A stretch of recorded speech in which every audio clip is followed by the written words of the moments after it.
Okay, so Andrew, now that the first series of The Ones Who Live is available for UK viewers, how excited are you for all of the wealthy UK fans to see this show that you've been working so hard on and the next upcoming chapter in the story? I'm so excited. I mean, it's been a long wait. Let's not, I've waited, I think it's 4 years since I was back on the mothership, 4.5 years, I think, including sort of COVID-y times.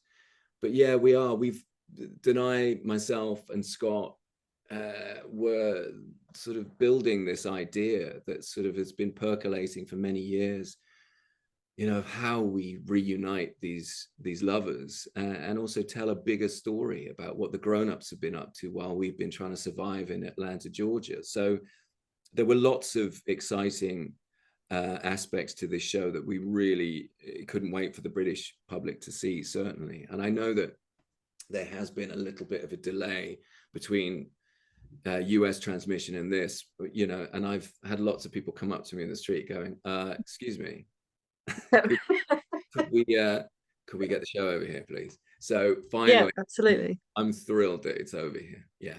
Yeah, as we all are, Andrew, as we all are. I'm so excited to watch. And as you mentioned, there's been a big wait for yourself, about 4 years.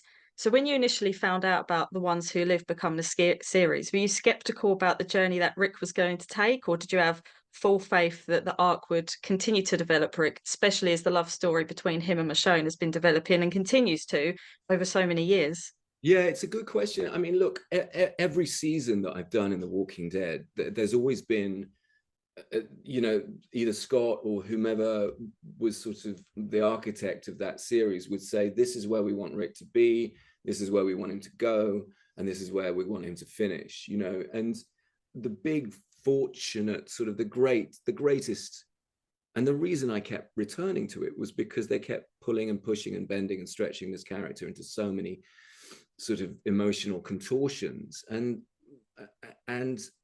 I sort of said the only reason to come back is if the story's good enough, and if we see Rick in a place we've never seen him before, let's do something different. And I think that we threaded the needle on both those counts.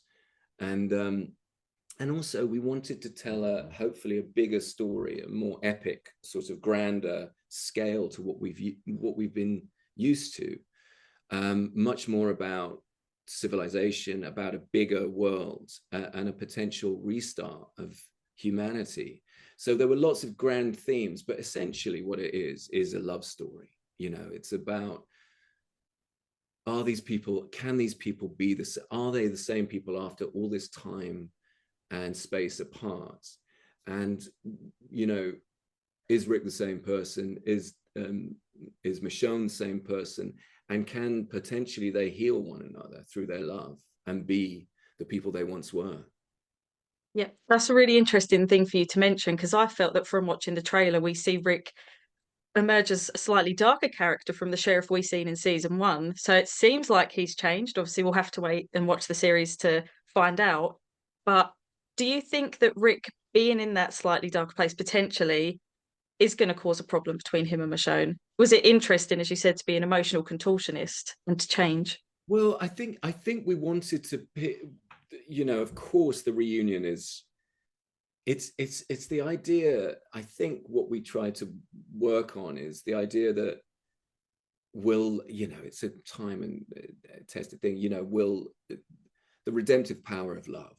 I mean, will, in spite of what's happened to Rick, and we had to cover quite a lot of distance in the first two episodes, are very, I think, very well constructed by Scott Gimple. We did a sort of interesting, I mean, it was just a different way of sort of filming. It was much more POVs of both characters, because we had two different time frames to collide, and also we had to catch up with where Rick's gone, what happened to him, la la la. So there were essentially two movies, yeah, individual movies that collide in end of episode 2, and then it becomes a much more sort of standard two-hander. But yeah, so the structure was different, which was quite exciting, and it also afforded us the opportunity to perhaps, describe and color in a bit more of the mythologies of this new place, and introduce lots of new great characters. Yeah. And it wasn't even the series that was new to you, the fictional locations. The series was filmed in New Jersey, very different, of course, to the Atlanta heat. It's very British to talk about the weather.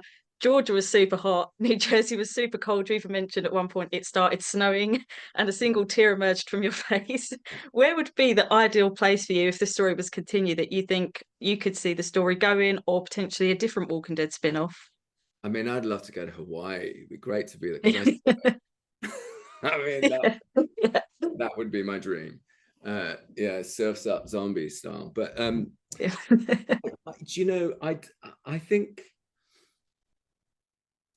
if there were another opportunity to tell this story, I quite like the idea of paring it really back down to basics again, and also Yeah. putting these characters in it, you know, really sort of cranking up. This was the story that we're trying to tell is a much more epic love story. It's a bigger scale. It's quite grander scale of sort of storytelling and world building, but essentially at the heart of it is this love story.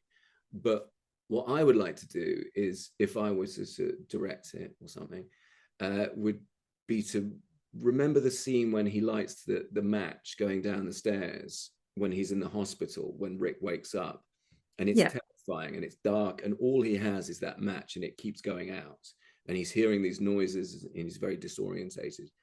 I want to bring it back to that, to sort of pare it right down, to bring it back to the very simplistic survival horror that it essentially always was, and to Yeah. make these characters, you know, to maybe hamstring them a little bit, make sure that they, you know, like tie one hand behind their back, because they're all such accomplished, kind of extraordinary, competent, heroic characters. And I think to make them compromised again, and the audience, them on the back foot and the audience on the back foot, would be really exciting.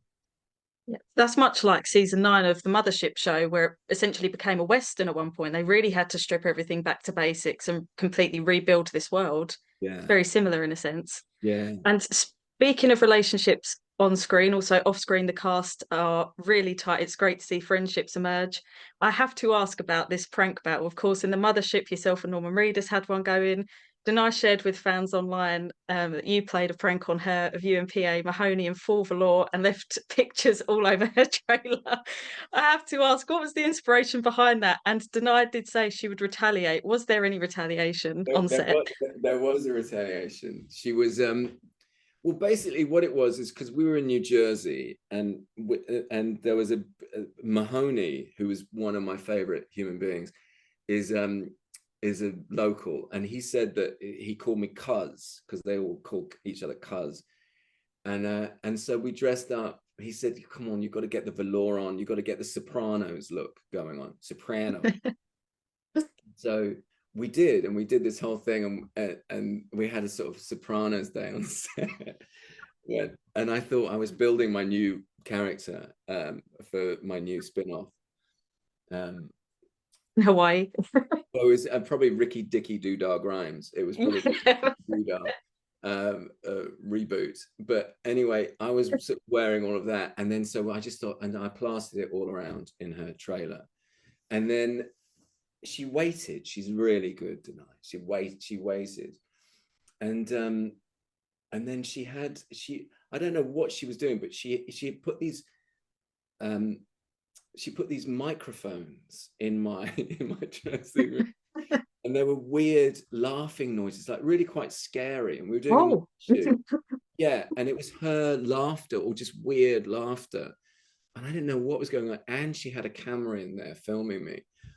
Oh, But, goodness. but then someone came in who was working on the set, and we had really, really sort of quite, you know, they were having a tough old time. We were having this conversation, so it was all captured on film. So Yeah.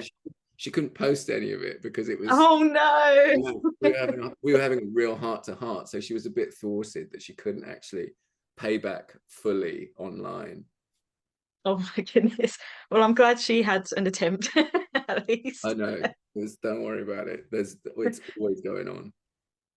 Perfect. Well, thank you so much, Andrew. That's my time. It's been a pleasure to talk to you. Thank you Likewise. so I hope much you for your enjoy time. the show. Yep, sure I will. Thank you again. Thanks a lot. Bye bye. Bye.